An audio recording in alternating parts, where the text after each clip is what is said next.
Hello everyone, I'm Mark Suxford and I want to welcome you all to my new podcast called People Behind Brands, brought to you by Making Websites Better. Throughout the series, I'll be opening up my little black book of contacts where I'll be joined by an inspirational guest from the world of business, getting to the bottom of what made them so successful. In each episode, I'll be touching upon the highs and the lows that every professional has faced along the way. To never miss an episode, subscribe to our exclusive content now and follow us on our social media platforms. People Behind Brands. Life lessons from the world of business. You join us for episode 17, where we're joined by Duncan O'Brien, the man behind a refreshing drink brand name, Dalston's Soda, that has gone toe-to-toe with Coca-Cola and continued to grow. In this episode, Duncan opens up about how the death of a friend gave him a new outlook on life and how running away from his past problems only wore out the soles of his shoes from Birmingham to the Caribbean. This is a man who's flirted with many industries, including a stint on the Orient Express as a chef before taking on the drinks industry and finding his passion. So listen up, drink it in. Here's another gripping episode of People Behind Brands coming at you. Welcome to People Behind Brands, Duncan. How are you doing today? Thanks very much. I'm doing very well, thank you. How's yourself? Yeah, not too bad, mate. Not too bad. It's really good to have you on. So where can we find you today? It looks like you're in front of a really good, well-organised bookshelf there. Not at all. I recently moved to Leighton. Okay. So this is my second week in new digs in Leighton, and those have just been like stuffed on the bookshelf behind me. I've been moving about all over the place, just getting back into London, really. Kind of back here to rebuild the business after everything that we've all been through over the last 18 months. Yeah. So yeah, good to be back, although it is sweltering right now. Yeah. And I've had to tell a guy repairing the fence outside to please not use the drill for the next sort of 20 minutes. So. Yeah, excellent. So Duncan joins us today to talk about his life and starting up his company, Dalstons Soda, founded in 2012. Dalstons are growing in popularity year on year with their unique brand of sparkling water blended with real squeezed fruit. No refined sugar, no artificial sweeteners, all natural. So Duncan comes from an interesting background where he worked on an Orient Express as a chef before making a name for himself in the drinks industry. So Duncan, first question, take us back to the beginning. I'm told Dalston's was set up in a East London nightclub almost 10 years ago. Tell us about how you came up with Dalston's and the journey so far. So yeah, it was set up in a nightclub called Passing Clouds, which was founded by a lady called Eleanor Wilson, and it was a sort of quite alternative, like live music night place where, like, Thursday, Friday, Saturdays, they had a 3 a.m. license, so big live music nights, always packed out. They made a really close connection with a university called SOAS, School of Oriental and African Studies, which was quite a sort of like left-leaning activist university. So it was like an activist club. It held a lot of permaculture nights, a lot of like community activities. And the founder of the nightclub's cousin, called Steve, and I had started making what we called Dalston Cola, actually in pots and pans in the nightclub, and serving it at club nights. We'd go down to the road. There's a market called Ridley Road Market, and Mama Seke sold cola nuts to us, and we would literally grind up these cola nuts, mix them with ginger, cinnamon spices, and then serve it with rum on the club nights. And people just kept telling us, like, oh, you should scale that up. And at that point, I'd been looking into what was going on in the tech. I mean, this was like 10 years ago, before it really. We still had jobs. We were sort of a ragtag collection of chefs that would just hang out at this nightclub and do various projects. You'd end up doing like chefing for people over in West London, or you do canapes for events, or you do like experimental, like I remember some friends doing some like liquid nitrogen ice cream gigs at festivals. This was just one of the things that we did. People kept saying I should scale it up. I'd been looking into what was going on with the tech explosion in the States, and just was quite interested in business. And they were saying, oh, you should scale that up. And I was like, well, it's mechanically repeatable, so it is scalable, so why not?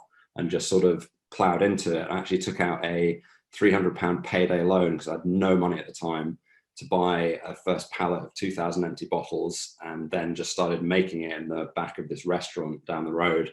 And then it just sort of span up from there. We built small factories, like a workshop over in a place called Fish Island in Hackney Wick.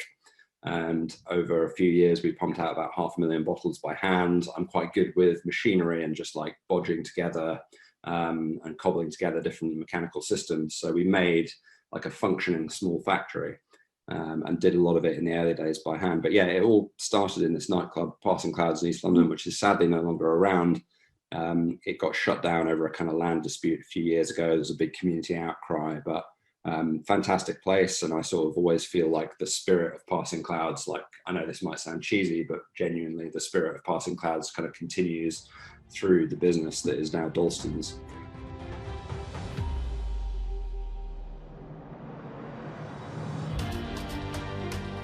Within the industry, starting out and making a name for yourself is always tough. It doesn't come much harder than the drinks industry. So how would you say Dalstons have made a name for themselves amongst sort of kind of stiff competition? Right. So this might sound a bit weird, and it's not the case, but I've always felt like Dalstons has always had a bit of a life of its own, and you're sort of almost a bit of a caretaker for it, even though like relatively hardworking caretaker. But it does always seem to have had this slight energy of its own.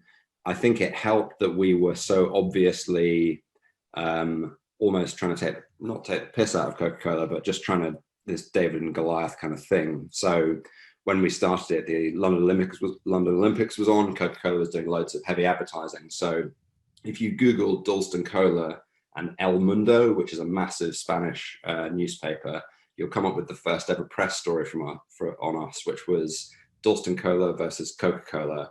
Two chefs, Duncan O'Brien and Steve Wilson, started and that kind of David and Goliath are your two guys down the road trying to take on Coca-Cola.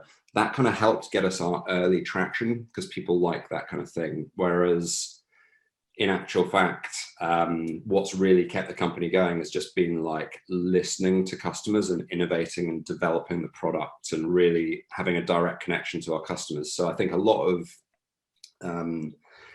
soft drinks companies don't make their drinks themselves and they don't deliver their drinks directly to their customers. And because they don't do that, they're not able to get that instant feedback from what customers are saying. And they're not able to make those tweaks and make those changes rapidly to their business. So I actually think, yeah, the whole David and Goliath thing is, that might have helped to start with, but actually the thing that's really done us in quite good stead is just constantly listening to our customers and constantly developing the product and innovating and just striving to make them better, always better, especially at a time where the soft drinks industry has gone through quite a lot of changes as a result of like the sugar tax coming in a few years ago, as a result of the general concern about health and lifestyle and well-being. And this has caused a lot of changes, and there are always trends in drinks, but I think we've always stuck to a real basic, which is like make drinks that taste really nice, make drinks that taste great, and just really concentrate on that. Yeah. So it's a nice sort of segue into my next question, really. So, you know, as you said earlier as well, with the weather, you know, this summer we've been treated to some really fantastic sort of sunshine weather. You know, as many people look to have a sort of a staycation this year with limited travel going on, but hand in hand with that comes with a refreshing drink that keeps us going on these kind of hot days. So what would you say is Dalston's USP, or why should Dalston's be the drink of choice? Absolutely. I'd pick out two. I'd say one is the combination of taste at a lower calorie level. So our drinks now come in at, they're all around about 45 calories a can.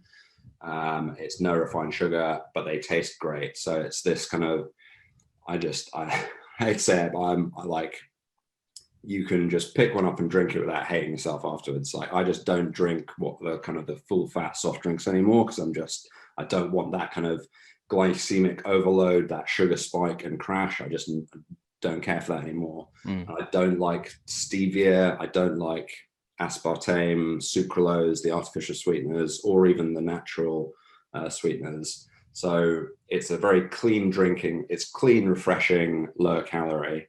That's number one. The second one, which is really important for me, the second USP is, like, we actively support British farming. We actively support sustainable British farming. We work with brilliant small farms all over the UK to get to buy our ingredients. I think we've bought around 19 tons of rhubarb juice from a rhubarb farm in Hereford. That is a small field's worth of rhubarb. And they're a wonderful farm that practice, and this might sound obscure, but the way that they farm, they leave verges on the sides and running through their fields. These are basically small hedges that massively encourages biodiversity, small mammals, insects, etc., are like basically given somewhere to live and thrive. So it's these like small farms genuinely or generally operate in more sustainable ways, and it's brilliant to be able to work with those. So yeah, when you buy a can of Dalstons, you are buying a nice, refreshing natural drink, and you're also supporting British farming, and it's kind of as simple as that for me. Yeah. So I mean, talk to us about some of the flavors, like, you know, if there's people listening that don't particularly know the brand just yet, you know, talk to us about the kind of flavors that we can sort of buy from Dalstons, that they can sort of enjoy, you know, especially if they're going on the website to try your sodas. Yep. So when we started out the company, like I say, a little while ago now, in our sort of Dalstons 1.0, we were doing cola, lemonade, ginger beer. We discovered over time people aren't really interested in alternative cola. It's just not that kind of, it wasn't that big a hit. So what we've focused on is, again, like classic British flavors like rhubarb, cherry, elderflower, and then we do have lemonade and ginger beer because those are just total staples, really. But yeah, the cherry, the rhubarb, the elderflower, they all came about through finding one fantastic ingredient and then just going, right, let's just show that off. Let's just present that ingredient really well. So the elderflower extract that we work with is from a organic farm called Blue Sky Botanics. And it's just brilliant, hand harvested, beautiful elderflower, nice and floral. Similarly, the cherry, we just found like a brilliant cherry juice, and just like, right, that was the drink that really kind of kickstarted our growth back in 2017. So in 2017, we sort of relaunched effectively, or we rebranded. That's when we moved from that 1.0 like DIY factory into a slightly larger production model. And it was the cherry aid that we started making then. We now just call it Cherry, Dalston's Cherry. But that was what really kind of kickstarted our growth. So our two best sellers, rhubarb and cherry, closely followed by elderflower.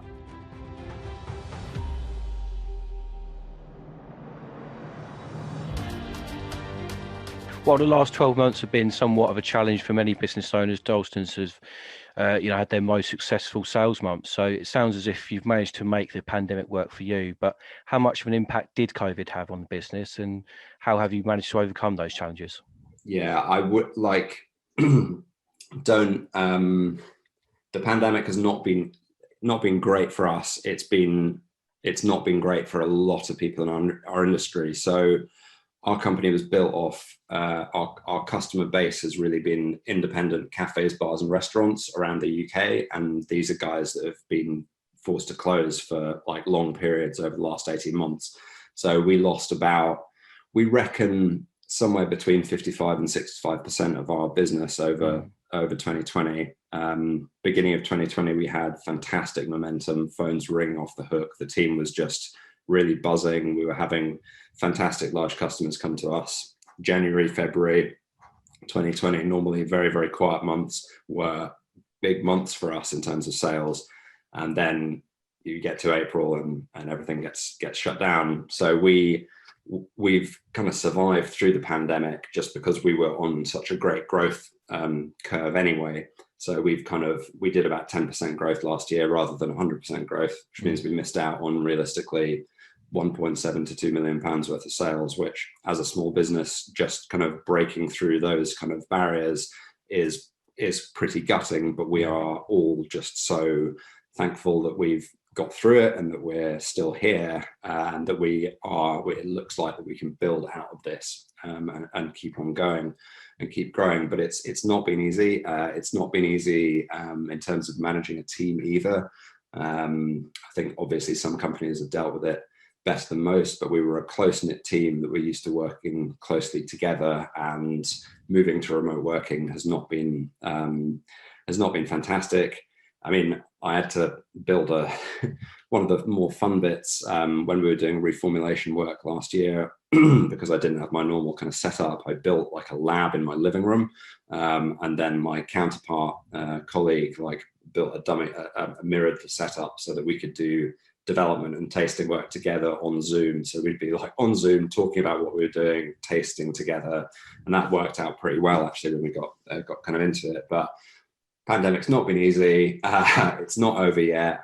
I'm feeling for a lot of our customers, particularly people in the on-trade. You know, I met up with actually one of our shareholders who is in a sort of he's in a board level position for a group of pubs. I won't say which one, but he just did say, you know, frankly, I'm exhausted because they've gone through so much. Yeah. The big and the small have been through a lot, and it's not it's by no means over yet. So I don't want to be Debbie Downer, but yeah, it's been tough, and we are very lucky because we're such a small organization. We've been able to trim and make quick decisions. It's actually been a lot harder for a lot of other people in food and drink. But I'm being so impressed at how the food and drink industry, the food industry has responded. So impressed at how the supermarkets have worked to keep food on the shelves and to keep the supply chain going. Don't even talk to me about supply chain. It's been a nightmare. As you probably know, there's an HGV driver shortage in the country at the moment. There's now a CO2 shortage emerging. There really is. It has been one thing after another, but a lot of people have kind of risen to the challenge. And I think that's one of the interesting things about this pandemic is how we're sort of re-evaluating how we value people's work and whose work we really value and what's important, which is not a bad thing, I don't think. So. No, I completely agree. You know, but for you personally, how much of an impact did it have on you and your family over that time? Yeah, massive. Look, to be totally open with you, I've lived very cheaply in London while I was setting the business up in the early days. I'd finally got to a point where it was doing all right, and I felt like I could make a change in my lifestyle. I moved into a much more expensive flat in the centre of town, and I was there for 20 months before the pandemic hit. And then I was looking at the amount of rent I was paying and the fact that I was about to have to halve my salary, and also the fact that central London wasn't exactly looking like a party. And I decided to move back to Scotland, where I'm from, and be close to my parents, who I felt might struggle with the isolation during the pandemic. And it was the best decision for me. I ended up paying way less rent, so I could kind of survive financially, and also being close to my parents. We're obviously very careful about distancing, but you know, my dad's been an amateur carpenter all his life. He made me a small single seat table, so he made me my little social distancing table, and my mum made these little like felt leg covers for it. And then I would go and we'd sit in the garden and we'd have our little distance lunches. And I probably saw more of my mum and dad in the last 18 months than I may have done for the rest of my life if this hadn't happened. So, you know, I'm extraordinarily lucky, and that was one of the nicer outcomes for me, was being able to just having that, you know, having the option and having the ability to go back and kind of hunker down and see things through, because central London, was not the central London that I'd sort of learned to love over the last sort of 15 years or so. You know, it was pretty barren place. So yeah. I mean, looking at sort of images on the telly, you know, whether it be on the news or whatever, it did look it just looked like a ghost town, really, didn't it? And it was crazy. It's just completely different to what we kind of all know it is a bustling capital city. But you know, it's as you say, it's trying to sort of take the positives out of it, and spending more time with the family is kind of that blessing in disguise, really. And I think a lot of people sort of benefited from that, and you know, can take solace from it. So yeah, completely agree with that. But yeah, as our listeners know by now, the aim of this podcast is to delve deeper into some of the more testing times and setbacks that come along in life. So talk us through some of the challenges you've faced in your personal life that led you to where you are today. Ooh, tricky question. I suppose I was always a real pro at running away from my problems. Yeah. So the reason I ended up working on the Orient Express train is because after I graduated at university, I didn't pay any attention to what I wanted to do next. I was really enjoying my course. I was really enjoying London, and graduating, it was like, got to find a job. And I ended up, this was 2006. This is pre-global financial crisis. Happy days, lots of money around. and I got a job in business intelligence for a company called Business Monitor International in centre of London. I did not last trying to sell emerging markets intelligence to hedge fund managers. They didn't want to listen to a 21-year-old graduate. Ended up in another much nicer city job, but it just really wasn't for me. And after a particularly bad breakup and a particularly weird night out, I actually ended up just moving back to Scotland. And I was looking at jobs. I moved back to Scotland and I ended up back at my parents' place, and I was there for about a week before I was saying, like, what have I done? What am I doing? And I was looking at two jobs. One was this is way too much information. One was financial writer, and the other one was a steward on this Orient Express train. I just thought, you know what? I fancy that one. Started as a steward, became the barman, and then got kind of sucked into the kitchen, and that was the start of my career in food, really. But after that, I variously moved down to Birmingham. Then I ran away from Birmingham to the Caribbean, lived in the Caribbean for a year. It's quite a change, though, isn't it? I mean, the wet and brain of Birmingham. My 20s was basically a series of like screwing up and then like running away to try and make things better somehow. And that never really worked. You do have some adventures for sure, but I think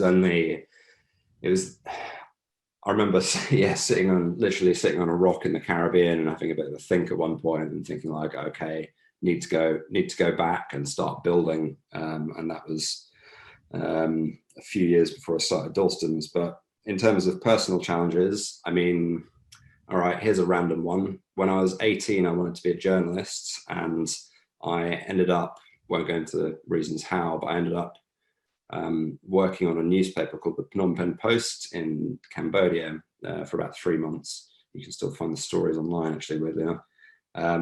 And it was over there that I got an email from a friend of mine to tell me that a very close friend of mine had died of cancer. It was the second time that he got it.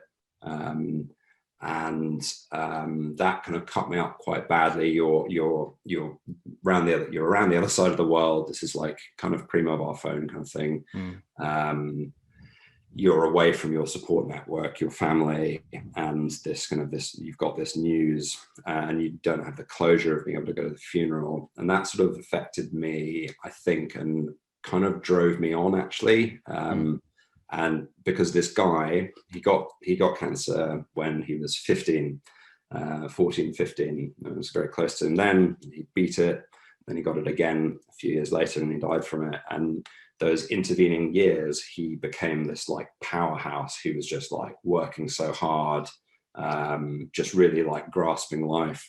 And that always kind of stayed with me, and has always kind of driven me to not accept, I don't know how to put it, not to sort of tolerate things which are not right, and not to sort of allow myself to kind of fall into sloth. And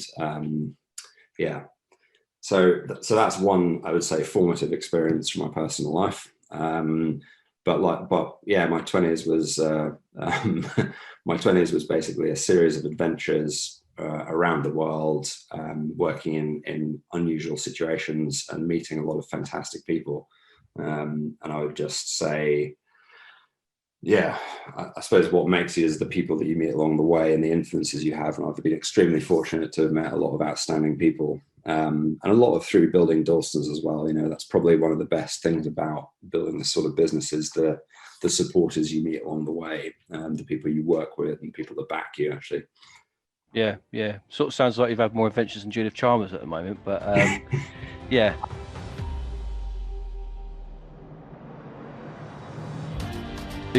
What would be one life lesson you could give to your younger self or someone listening that can learn from your experience? I think the thing I always say to young people who are wondering what to get involved in, what to do with themselves, probably the best advice I can give is pick a growing industry or market. Pick something that is growing gangbusters, and maybe dig deep into it to make sure it isn't like a sort of an artificial bubble or just hype.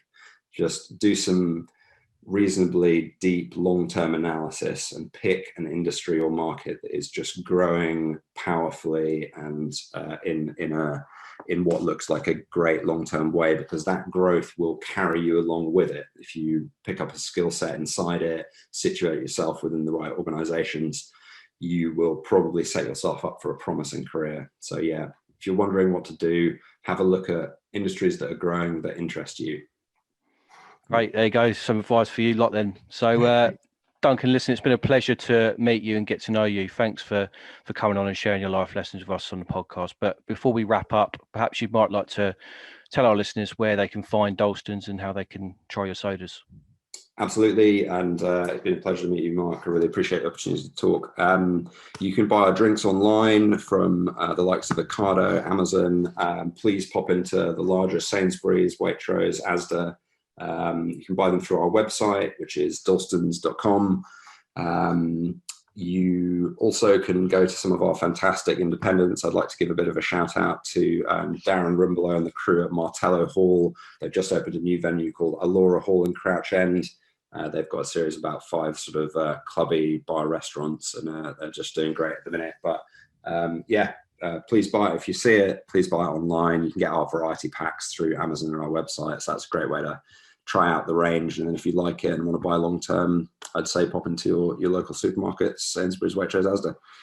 Right, yeah, I'm certainly going to pick up a couple of bottles, give it a try. So, People Behind Brands is available on all good audio platforms. Keep up to date with our new and existing episodes for our social platforms at Podcast PBB. To get in touch with our thoughts, questions, or guest recommendations, please email me directly, mark.t@makingwebsitesbetter.com. It's time to crack open a Dalstons and enjoy your summer. So see you next time for more life lessons from the world of business. So that's it for this episode of People Behind Brands. I'd love to hear from you all, so if you want to get in touch, follow us on our social media platforms. If you like what you heard, please rate and subscribe to our exclusive content now. Join us next time for a brand new guest on the podcast as we explore yet more life lessons from the world of business. We'll see you soon. Ta-da.